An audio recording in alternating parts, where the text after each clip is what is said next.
अब मैं आपको बताता हूँ इस बिजनेस में कैसे आया। कंपनी में नौकरी करता था, 13,000 सैलरी थी। शनिवार का दिन था, लगभग दिन में 2 बजे का समय था। मैं बड़ा प्रसन्न था। शनिवार के दिन कर्मचारी सभी प्रसन्न ही रहते हैं, ज़्यादा सोचने की बात नहीं है। कल के संडे की हम प्लानिंग कर रहे थे, चुपचाप खाना खाकर टिफिन को पैक कर रहे थे, तभी बॉस पीछे से आया, मेरे कंधे पर हाथ रखा और धीरे से बोला, खाना खा लिया? मैंने कहा यस सर। कल संडे है, क्या प्लान है? मैंने कहा सर कोई प्लान नहीं है, आप बताइए। नहीं, सुबह 10 बजे मेरे घर पर आना। तभी मैंने कहा काम है। हम अपने हिसाब से काम ढूंढते हैं, जहाँ नहीं जाना होता हम कहते हैं काम है। मेरे बॉस ने मेरी शक्ल देखकर ही पहचान लिया कि ये झूठ बोल रहा है, कोई काम नहीं। उसने कहा नहीं 15 मिनट में फ्री हो जाएगा, बस एक समस्या में फंस गया। मैंने बताओ, ये 17,000 मुझे सैलरी मिलती है ना, उससे पूरा नहीं पड़ता। मुझे लगता है कि साइड में कोई बिजनेस करना होगा। और 1 महीने पहले मेरे पुराने दोस्त आए थे मेरे घर पर, उन्होंने मुझे बिना पूंजी का व्यापार बताया और बिना पूंजी का व्यापार मुझे ठीक ठीक लगा और मुझे समझ में भी आ गया। लेकिन मैंने उनको साफ साफ कह दिया। मैंने कहा क्या कह दिया? मैंने उनको साफ साफ कह दिया, मुझे बिजनेस का कोई आइडिया नहीं है, मेरे पास बिजनेस का कोई अनुभव नहीं है। मेरा दोस्त है मुकेश कोठारी, वो करता है बचपन से बिजनेस। अगले संडे को मैं मुकेश कोठारी को लेकर आऊंगा और तुम मुकेश कोठारी को प्लान बताना। जब तक मुकेश कोठारी नहीं कहेगा कर ले, तब तक मैं करूंगा नहीं। आओगे ना? पहले कंफर्मेशन पूरी स्टोरी सुना दी और बाद में कहा कि सर हेल्प करने के लिए आओगे ना, क्योंकि जब तक आप यस नहीं करोगे तब तक मैं आरसीएम या डायरेक्ट सेलिंग नहीं करूँगा। अब इतना रिक्वेस्ट था और एज ए एडवाइजर बन के जाना था, तो मैंने कहा सर मैं ठीक 10 बजे आ जाऊँगा। तो मुकेश कोठारी आरसीएम के इतिहास का पहला ऐसा इंसान बना जो पहली मीटिंग में टाई लगा कर गया था और पहली मीटिंग में डायरी लेकर गया था, क्योंकि मैं एडवाइजर था। बिना समझे कैसे राय दे सकता हूँ? तो मेरे दिमाग में ये नहीं था कि मुझे करना है, मेरे दिमाग में ये था कि बॉस को करना है और मुझे समझकर राय देनी है। मैं आकर 10-15 लोग बैठे थे, आगे वाली चेयर पर खाली थी, मैं बैठ गया। मुझे लगा कि मेरे लिए ही रिजर्व रखी हुई है और मैं गलतफहमी का शिकार था, आगे वाली सीट पर आकर बैठ गया। 10-15 मिनट तक हॉल में शांति रही। फिर 4 कार्टून अंदर घुसे। कार्टून इसलिए बोल रहा हूँ क्योंकि राजस्थान में अगस्त का महीना, टेम्परेचर 48 डिग्री सेल्सियस, पसीना तर तर कर रहा था और वो चारों ने 3 पीस सूट पहन रखा था। मैं उसकी शक्ल देख देख के सोच रहा हूँ कि इसको इतनी सर्दी लग क्यों रही है, ये किस प्रदेश का आदमी है और इसने सूट क्यों पहना हुआ है। मैं सोच ही रहा था, तभी मेरे दिमाग ने कहा माइंड योर बिजनेस, ये सूट पहने की पजामा तुझे क्या लेना देना, जिस काम के लिए आया वो काम कर। हमारा भी दिमाग कभी कभी हमें ऐसे ही समझाता है। मैं चुपचाप बैठ गया। फिर कार्टून नंबर 2 आया। कार्टून नंबर 2 आया स्टेज पर और सामने आते ही उसने बोला, भाई और बहनों, ये जोश का बिजनेस है। मुझे इतनी हंसी आई। मैंने कहा जोश का भी बिजनेस चालू हो गया। जोश की पैकिंग कैसे करेंगे, तोलेंगे कैसे, कितने ग्राम जोश किसको दिया, कैसे पता चलेगा, हिसाब किताब कैसे किया जाएगा जोश का। 1000 तरह के प्रश्न जोश के ऊपर पैदा हो गए। फिर तीसरा कार्टून बक बक बक बक बक, फिर चौथा कार्टून बक बक बक बक बक। 1 घंटा बीत गया भाई साहब, एक लाइन भी समझ में नहीं आई। आपको आ रही है क्या? यस। बिल्कुल सेम टू सेम चल रहा मामला, ना उनको कुछ समझ में आ रहा ना मेरे को कुछ समझ में आ रहा। 1 घंटा बीत गया। 1 घंटे बाद सेमिनार खत्म। सेमिनार खत्म होते ही हमें डर लगने लगा, पसीना तड़पने लगा, क्योंकि मुझे लगा कि अब बॉस मेरे पास आएगा और पूछेगा करूं कि नहीं। मैंने कहा साला मुझे ही समझ में नहीं आया, इसको क्या राय दूंगा, और मैं बॉस से नजरें छुपाकर भाग गया। ये मेरी पहली मीटिंग खत्म। रात गई, बात गई, घर पे जाके सो गया। पूरा दिन वैसे ही निकल गया जैसे निकलना था। अगले दिन बॉस मेरे ऑफिस में आया और मेरे को मेरे से बोलता है, मुकेश कैसा लगा? मुझे लगा कि शायद बॉस प्रश्न भूल गया है, इसे पूछना चाहिए करूं कि नहीं करूं, लेकिन ये पूछ रहा है कैसा लगा। जब उसने कहा कैसा लगा तो मैंने एनालिसिस किया। जगह इसकी, घर इसका, नाश्ता इसने कराया, बुलाया इसने, और मैं जाके ही आ गया। अब मेरा जब टाइम लग ही गया है तो मैं इसे नाराज क्यों करूं? समझ में तो कुछ भी नहीं आया, फिर भी मेरे क्या लेना देना। तो मैंने बॉस से कहा, बॉस वेरी गुड, मज़ा आ गया बॉस, सीखने का मौका मिला, उसके लिए बहुत बहुत धन्यवाद। हम भी ऐसी झूठी तारीफ करते हैं कि नहीं करते? सच बताओ मेरी बहनों, करते कि नहीं करते? तो मेरे बॉस ने मेरे से पूछा कैसा लगा, तो मैंने कहा सर अच्छा लगा, वे थैंक यू वेरी मच। तो बॉस ने मुझे कहा वास्तव में अच्छा लगा कि मुझे खुश करने के लिए? मैंने कहा बॉस कैसी बात कर रहे हैं आप, 6 साल से आपके नीचे काम करता हूं, आप जानते हो कि झूठ से मुझे कितनी नफरत है, न झूठ बोलना पसंद है, न झूठ सुनना पसंद है, न झूठ देखना पसंद है, और बॉस अच्छा लगा इसलिए अच्छा कह रहा हूं, मेरे पर किसी का कोई दबाव नहीं। डायलॉग बोल दिया। तो बॉस ने कहा वास्तव में अच्छा लगा? मैंने कहा यस सर, बाकी झूठ का कोई सवाल ही पैदा नहीं होता। तो बॉस ने कहा चलो ठीक है, तो फिर 1500 रुपए दे।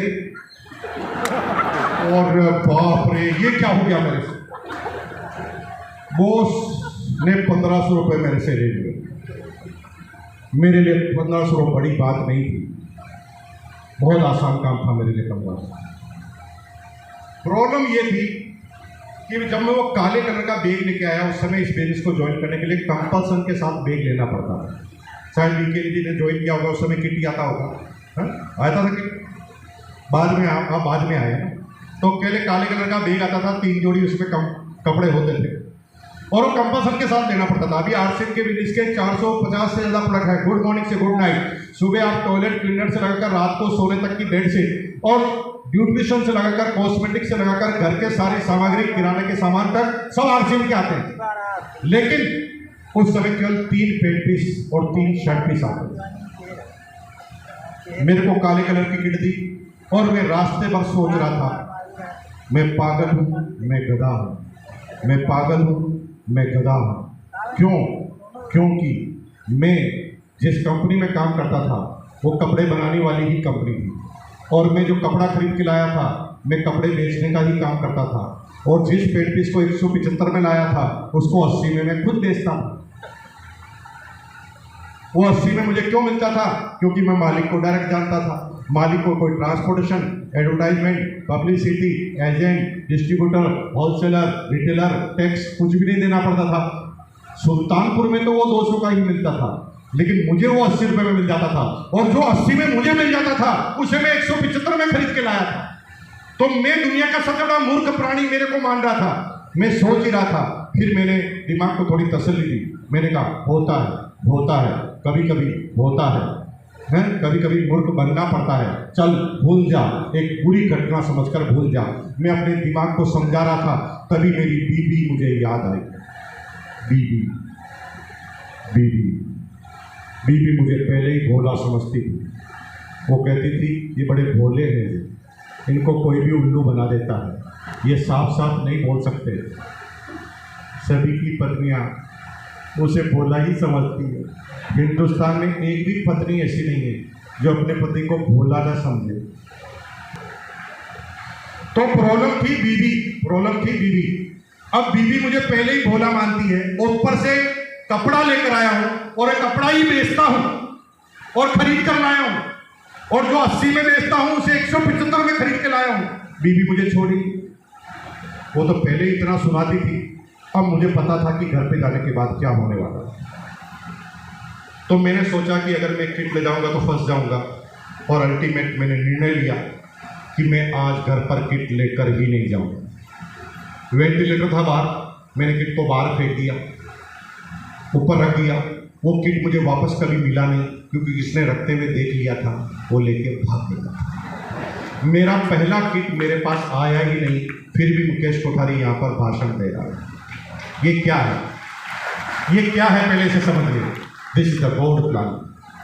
ये भगवान अगर चाहेगा ना तो तुम्हारे से वो करवा कर ही रहेगा, चाहे तुम करना चाहो या ना करना चाहो। और यही तो जिंदगी है। ऐसा कौन सा आदमी है जिसने जो चाहा वो उसे मिल गया हो? ये गॉड की प्लानिंग है, और ये प्लानिंग के मुताबिक सब कुछ होता है। अगर आज यहां पर आप आए हैं तो इस गलत फहमी में मत रहना कि आज आप अपनी इच्छा से आए हैं। आज आप अपनी इच्छा से नहीं आए हैं। This is the God plan. ये भगवान की, अल्लाह ताला की प्लानिंग है, जिसकी वजह से आज आप यहाँ पर पहुंचे हैं। अगर ये भगवान चाहता कि तुम यहाँ पर ना आओ तो ये 1000 तरह के षड्यंत्र रच सकता था तुम्हें यहाँ पर नहीं पहुंचाने के लिए। कुछ लोग मैसेंजर के रूप में आए होंगे आपके जीवन में, और आज आपको यहाँ लेकर आए होंगे। कुछ लोग जीजा अपनी सालियों को लेकर आया होगा, कुछ अपने मामा मामी मौसी को लेकर आए होंगे, कुछ लोग पुराने साथियों को लेकर आए होंगे, और कुछ लोगों की तो शक्ल ही दिख रही है कि इनको किडनैप करके लाया गया है। ये आना वाना नहीं चाहते थे, जैसे तैसे पकड़ा गया है, यहाँ पर पहुंचाया गया है। कुछ भगवान चाहता था तो रास्ते में ही उसका भांडा फूट सकता था, लेकिन भगवान ने आज ऐसा नहीं किया, क्योंकि वो झूठ बोला तो भी तुम्हारे ऊपर पुण्य है।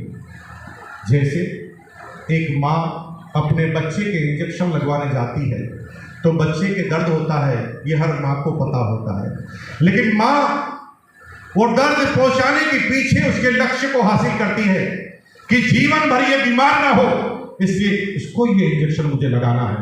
जब आपका उद्देश्य सही होता है तो झूठ बोलना भी सही होता है। उद्देश्य ठीक है तो फिर कोई फर्क नहीं पड़ता कि आप कैसे किसको यहां पर लेकर आए। मेरे बॉस मुझे वहां पर किट दी और मेरे को ज्वाइन करवा दिया, और मैं ज्वाइन कर गया तो मैंने सोचा कि चलो कोई बात नहीं, जीवन में एक बार 1500 रुपये से सबक सीख लिया है, अब परेशान होने से कोई फायदा नहीं है, चलो काम खत्म हो गया। एक बार अगर किट ले लिया तो बॉस बार बार परेशान तो नहीं करेगा, लेकिन मुझे पता नहीं था कि किट लेने से काम खत्म नहीं होता, वहां से काम शुरू होता है। अब बॉस के अंदर पता नहीं क्या आया, जब से मैंने किट ली तब से बॉस रोज मेरे पास आने लग गया। पहले 7 दिन में एक बार आता था, लेकिन पता नहीं इस किट में ऐसा क्या प्रभाव था कि जब से किट ली वो रोज मेरे पास आता और मुझे चार्ज करने लगा। रोज लंच में मेरे पास आता और कहता, मुकेश तुमने वो किट ली है, वो छोटी मोटी किट नहीं है, वो तुम्हारे जीवन को बदल सकती है। इस गांव की सबसे बड़ी कार तुम्हारे पास होगी, इस गांव का सबसे बड़ा बंगला तुम्हारे पास होगा। वो मुझे इसे चार्ज करता था और पूरी चार्जिंग के बाद बोलता था। और उसी के सीनियर मोस्ट लीडर जिनके पास बहुत सारा अनुभव है, आज शाम को 6 बजे मेवाड़ चेंबर ऑफ कॉमर्स में आ रहे हैं। टिकट की बड़ी मारामारी थी, मैंने अपनी अपनाई से 2 टिकट छीन लिए, क्योंकि मुझे पता था कि 2 तो हम जाएंगे, एक तुम एक मैं, क्योंकि तू तो मुझे मना करेगा ही नहीं, तू मेरा बचपन का दोस्त है। चलेगा ना, पहले कंफर्मेशन, पहले पूरा विश्वास जता दिया और फिर कहा चलेगा ना। मैं मुंह पर गिरा था यस सर, लेकिन मन ही मन में सोच रहा था, एक बार गया था तो 1500 रुपये देकर आया था, अब तेरा बाप भी बुलाएगा तो नहीं जाऊंगा। अंदर ये सोच रहा था, बाहर यस या सर कर रहा था। 6 बजने में 5 मिनट कम थे, मैं गायब हो गया। बॉस वहाँ खड़ा रह गया। बॉस ने मीटिंग अटेंड की, अगले दिन मेरे पास आया और उसने कहा, अरे आया नहीं, कितना वेट कराया यार, मैं कितनी देर तक तेरा वेट करता रहा, मेरी मीटिंग छूट गई, क्या हो गया? मैंने कहा बॉस 100% आने की तमन्ना थी, दिल से चाहता था, कौन जीवन में सीखना नहीं चाहता, मैं भी आकर सीखना चाहता था, लेकिन जो ही मैं घर से बाहर निकला, स्कूटर स्टार्ट किया तो स्कूटर ही स्टार्ट नहीं हुआ बॉस, बाकी आने की तमन्ना थी। बोलते हो ना ऐसे झूठ, मैं भी कोई कम थोड़ी था। मैंने कहा भाई आने की पूरी तमन्ना थी, लेकिन स्कूटर ही खराब हो गया। अब बॉस को अच्छी तरह पता था कि ये झूठ बोल रहा है। तुम भी जब झूठ बोलते हो तो सामने वाले को क्लियर कट पता होता है कि झूठ बोल रहा है, लेकिन वो तुम्हारी इज्जत करता है, वो तुम्हारे को कहता है यार इसका क्या कह दिया तो कह दिया, इसकी क्यों इज्जत खराब कर रहे हैं, क्यों रिलेशनशिप खराब कर रहे हैं। तो बॉस मुझे कहता था स्कूटर क्या हुआ, स्कूटर को ज़्यादा प्रॉब्लम तो नहीं? अरे भाई पिछले महीने मेरा स्कूटर खराब हो गया था, इंजन सीज हो गया था, 3000 रुपये लग गए थे। खुश नसीब हो कि छोटे से खर्चे में आपके काम हो गया, चल वेरी गुड यार, कोई बात नहीं, तू तो आना ही चाहता था ना, तेरी क्या गलती थी, अब स्कूटर खराब नहीं होता तो तू आता ही, चल वेरी गुड, कोई बात नहीं, नहीं आया, मीटिंग तो आज भी है। आज मैंने कहा यस सर, आज तो डेफिनेटली 100% आना। अगले दिन क्यों नहीं आया? सर आना चाहता था, लेकिन जो ही घर से बाहर निकला बीवी की आवाज आई, मैंने जाकर देखा तो बीवी की तबीयत खराब हो गई, बाकी 100% आता सर, भाभी जी की। उसे पता था झूठ बोल रहा, तो भी वो कहता भाभी जी को क्या हुआ, भाभी जी को कोई ज़्यादा प्रॉब्लम तो नहीं? अरे भाई बड़ा सावधानी रखने की जरूरत है, और तू जिंदगी में कभी परेशान मत होना, तेरा भाई जिंदा है अभी तक, सारे डॉक्टर के नंबर अपनी डायरी में रखता हूँ, आधी रात को भी याद करेगा तो डॉक्टर को लेकर आऊंगा मैं। वेरी गुड डिसीजन, जिंदगी में पहली बार ऐसा इंसान देखा है। आई लव यू कहने की इच्छा है। आई लव यू मेरे भाई। जीवन में आदमी होता है तो तेरे जैसा होना चाहिए, पति हो तो तेरे जैसा होना चाहिए। Very good decision. कभी भी पत्नी की तबीयत खराब हो तो कभी नहीं आना चाहिए। Super decision, very good decision. I love you मेरे भाई। मीटिंग तो आज भी है।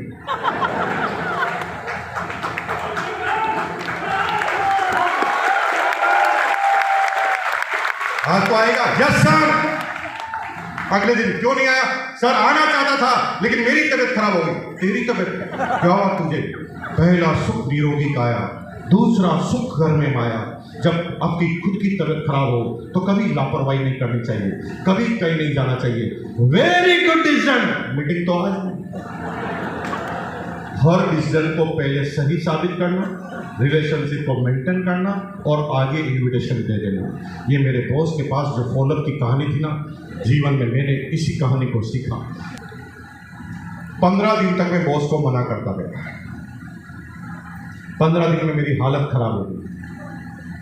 आइंस्टीन का जन्म मेरे दिमाग में हो चुका था। मैंने ऐसे ऐसे बहाने बनाए जो सदी में कभी नहीं बनाए गए थे। मेरे चाचा थे ही नहीं, मैंने उनको भी मार दिया। मेरे पड़ोसी का गला काट दिया। मैंने डकैती करवा दी पड़ोसी के घर में। और बहाने बनाते बनाते मैं 15 दिन तक पहुंच गया। 15 दिन बाद मेरे सपने में ही मेरा बॉस आता था। वो कहता था चल मीटिंग में। मैं कहता बिजी हूँ, तो बीवी कहती कहाँ बिजी हो? तब एकदम नींद खुलती थी, क्या मैं तो नींद में हूँ। मेरे सपने में मेरा बॉस ही आता था। वो बार बार मुझे मीटिंग में बुलाता था, लेकिन बॉस को पता था कि एक दिन मेरा ये प्रयास सफल होगा। जिस दिन ये शर्म के मारे आएगा और उसी दिन मेरा काम हो जाएगा। हिंदुस्तान में जितने भी लीडर हैं वो सेकंड टाइम जब शर्म की वजह से आए थे तभी उन्होंने बड़ा काम चालू किया। कीप पेशेंस, रुकिए, लगातार पेशेंस को जारी रखिए। क्योंकि ये फॉलोअप की कहानी, कल आदरणीय अवधेश जी भी मुझे फॉलोअप की कहानी बता रहे थे कि एक व्यक्ति जो थे उनके पास वो लगातार 1 साल तक जाते रहे और 1 साल बाद गए तो आज वो इतने बड़े लीडर हैं कि एमराल्ड निकल गए उनकी टीम। इसका मतलब क्या? क्योंकि जो बड़ी बातें होती ना वो बड़ी आसानी से समझ में आती नहीं। आप उनके साथ लगे रहिए।